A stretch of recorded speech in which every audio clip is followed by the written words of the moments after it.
meu nome é Ana Luísa, sou advogada criminalista da Cimei Coelho Advocacia e hoje eu tô aqui para falar para você sobre condutas que você não sabia que são crimes, parte 2. Atualmente a nossa legislação criminal conta com mais de 1.600 crimes e é claro que dentre deles a gente vai encontrar algum curioso.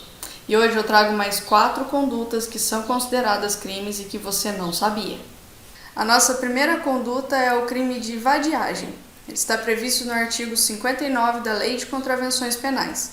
Basicamente, ele se refere àquele sujeito que se entrega à ociosidade, mesmo sendo válido para o trabalho, e não tem como prover a própria subsistência. Pois é, estar desempregado nesse país é crime. Bom, essa conduta ela vem lá de 1830, no primeiro Código Penal vigente no país, e ela se referia àqueles escravos libertos que poderiam se entregar à criminalidade. Agora, muito estranho ela ainda hoje, em 2021, estar em vigor. A Lei de Contravenções Penais data da década de 40.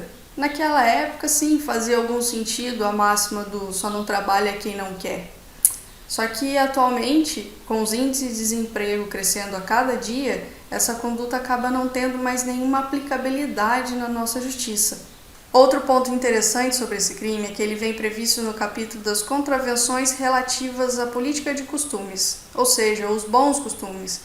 Na década de 40, bons costumes poderiam ser certas condutas, mas que hoje em dia, no ano de 2021, essas condutas são consideradas normais, comuns. Isso nos remete ao crime de mendicância, previsto no artigo 60, também da Lei de Contravenções Penais. Infelizmente, a mendicância se tornou comum na nossa sociedade, não sendo mais necessário ser prevista como um crime, e, portanto, ela foi revogada. A próxima conduta é o crime de embriaguez pública. Ela está prevista no artigo 62 da Lei de Contravenções Penais. E basicamente ela se refere àquele sujeito que se apresenta embriagado perante o público, que faz um escândalo e que põe a segurança própria ou alheia em perigo. Assim como o delito de vadiagem, a embriaguez pública vem prevista no capítulo dos costumes, que está em bastante descompasso com a sociedade atual. É muito comum encontrarmos pessoas reunidas em bares, restaurantes ou em festas particulares e acabarem embriagando-se voluntariamente. Lembrando que a embriaguez voluntária não é crime no nosso país. Agora, se um sujeito embriaga-se voluntariamente e acaba fazendo escândalo, isso é uma conduta socialmente aceita no nosso país. Não há necessidade de que seja considerada crime. O fato de pôr em perigo a segurança própria ou alheia pode configurar outros crimes no nosso ordenamento jurídico que inclusive podem ter penas mais graves e mais coerentes com o fato. Por exemplo, uma pessoa que se embriaga voluntariamente e dirige um veículo automotor atualmente é considerado crime pelo Código de Trânsito Brasileiro, previsto no seu artigo 165, e inclusive tem pena muito mais grave do que a embriaguez pública. Outra crítica importante que pode ser feita sobre esse crime é em relação à palavra escândalo. Algumas situações escandalosas na década de 40 hoje em dia podem ser consideradas comuns, normais. A palavra escândalo ainda é muito ampla. Existem várias condutas, várias situações que podem ser consideradas escandalosas. Isso é muito subjetivo. Às vezes uma conduta escandalosa pode até gerar consequências no âmbito civil, mas não tem nenhum apelo criminal. Isso é muito ruim para o direito penal, pois precisamos criminalizar condutas específicas, condutas certas, e não condutas amplas. Apesar de bastante criticada, essa contravenção penal da embriaguez pública ainda tem certa aplicabilidade.